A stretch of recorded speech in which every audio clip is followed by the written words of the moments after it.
सत साहिब गुरु तेरा ही आसा। प्यारे ज्ञानी पुरुषों,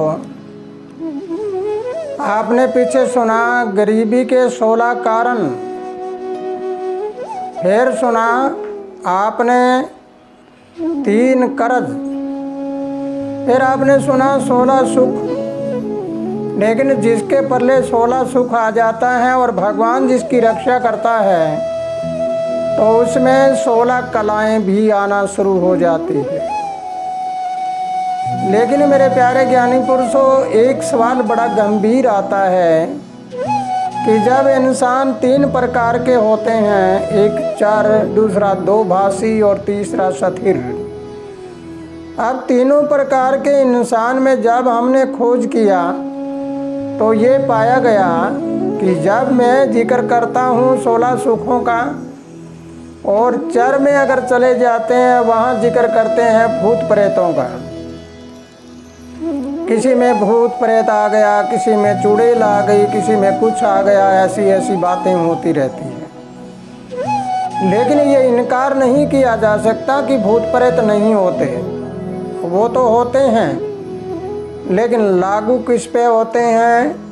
जो उनको मानते हैं उन पर लागू होते हैं। आकर्षण होता है, ये ऊर्जा होती है नकारात्मक और सकारात्मक। अगर हम नकारात्मक ऊर्जा में रहेंगे तो उनका नाम हम प्रेत आत्मा ले लेते हैं, और सकारात्मक विचारों में रहते हैं तो उनका हम देवता नाम ले लेते हैं। और अगर हम सकारात्मक से ऊपर यानी सर्वोपरि सकारात्मक हो, जो सुपर पॉजिटिव हो, उसका जिक्र करते हैं तो वो एक वर्ल्ड पावर हो जाती है, विश्व शक्ति हो जाती है। तो आइए आज हम नीचे से चलते हैं एक बार ऊपर की ओर कि भूत प्रेत का इलाज कैसे किया जाए। आज तो हम देखते हैं कि भूत प्रेत के लिए किसी को चिमटा मारना पड़ता है, कोई डोरे तवीज बनाना है, कोई किसी तरह अनेक प्रकार से भूत प्रेतों का इलाज हो रहा है।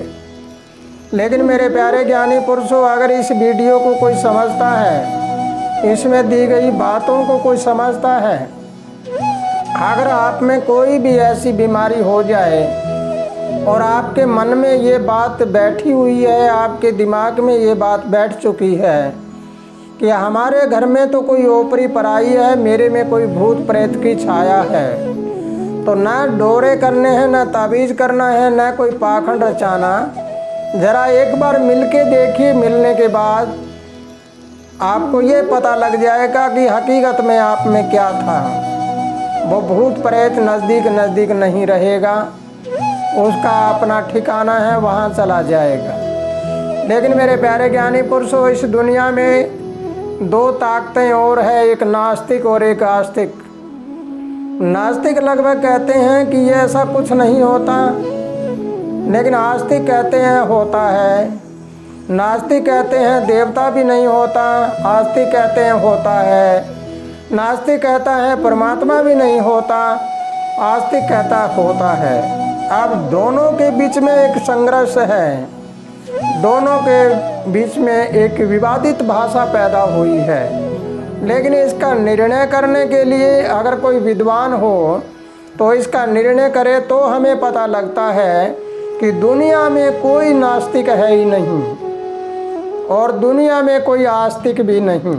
यानी हम यूँ कह दें, बिल्कुल आस्तिक हो वो भी नहीं, बिल्कुल नास्तिक भी नहीं। क्योंकि नास्तिक है वो किसी को तो मानता है। अब नास्तिक बन के वो कहते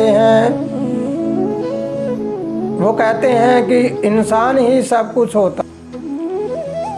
वो नास्तिक कहेंगे कि इंसान ही सब कुछ होता है।